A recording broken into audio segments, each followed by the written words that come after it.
Bonjour et bienvenue à tous les fidèles abonnés de Qui vous connecte Info, votre chaîne qui vous apporte des informations fiables, analysées et actualisées sur la situation en République démocratique du Congo et dans toute la région des Grands Lacs. En cette matinée du 13 mars 2026, une information tragique domine l'actualité dans la province de l'Ituri, à l'est de la RDC. Selon les premières informations recueillies tôt ce matin, au moins 16 personnes ont été tuées dans une attaque violente attribuée à des combattants de la milice Codeco dans le territoire de Djougou. L'attaque se serait produite dans la nuit de jeudi à vendredi, plongeant les habitants dans une profonde peur et une grande tristesse. Cette nouvelle tragédie rappelle une fois de plus la fragilité de la situation sécuritaire dans la province de l'Ituri, où les civils continuent de payer le prix fort des violences armées. Dans ce journal, nous allons revenir en détail sur les informations disponibles ce matin concernant cette attaque meurtrière, les circonstances dans lesquelles elle s'est produite, les réactions des autorités et les conséquences pour les populations locales. Selon les informations qui circulent depuis les premières heures de ce vendredi 13 mars 2026, les habitants de plusieurs localités du territoire de Djougou se sont réveillés dans la douleur après une attaque particulièrement meurtrière. Des sources locales ainsi que des témoins sur place indiquent que des hommes armés ont attaqué plusieurs villages pendant la nuit. Le bilan provisoire fait état d'au moins 16 civils tués, tandis que plusieurs autres personnes auraient été blessées. Certaines sources locales indiquent également que des habitants sont toujours portés disparus après l'attaque. Les témoignages recueillis sur place décrivent une scène de panique et de violence extrême. Selon des habitants, l'attaque aurait commencé tard dans la nuit, alors que la majorité des villageois dormaient dans leurs maisons. Les assaillants, lourdement armés, auraient ouvert le feu sur les habitations, semant la panique parmi la population. Plusieurs maisons auraient également été incendiées, forçant de nombreuses familles à fuir précipitamment pour sauver leur vie. Des témoins affirment que parmi les victimes figurent des hommes, des femmes et même des enfants. Cette situation a provoqué une profonde tristesse au sein des communautés locales.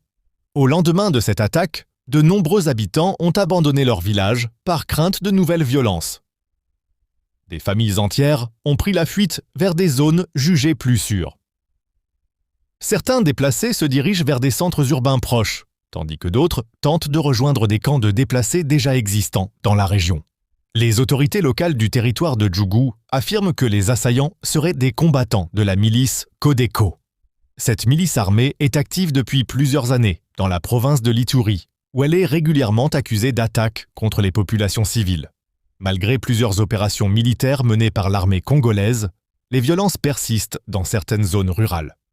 Suite à cette nouvelle attaque, les FARDC, les forces armées de la République démocratique du Congo, ont annoncé le déploiement de troupes dans la zone.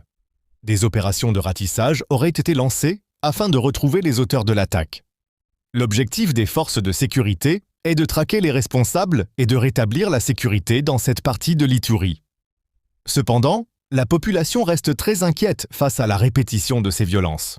De nombreuses organisations humanitaires et de défense des droits de l'homme continuent d'alerter sur la situation sécuritaire extrêmement fragile dans la région.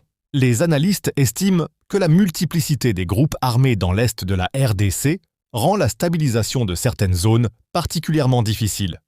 Dans ce contexte, la population civile continue d'être la principale victime de ces conflits. Pendant que les opérations de recherche se poursuivent ce matin, les autorités n'excluent pas que le bilan puisse encore s'alourdir. L'attaque meurtrière survenue dans la nuit dans le territoire de Djougou, ayant fait au moins 16 morts, rappelle une nouvelle fois la gravité de la crise sécuritaire qui frappe la province de l'Ituri. En ce matin du 13 mars 2026, les opérations de secours et de recherche se poursuivent, tandis que les FARDC tentent de retrouver les auteurs de cette attaque. Les habitants, eux, espèrent un renforcement urgent des mesures de sécurité afin d'éviter que de nouvelles tragédies ne frappent leur communauté.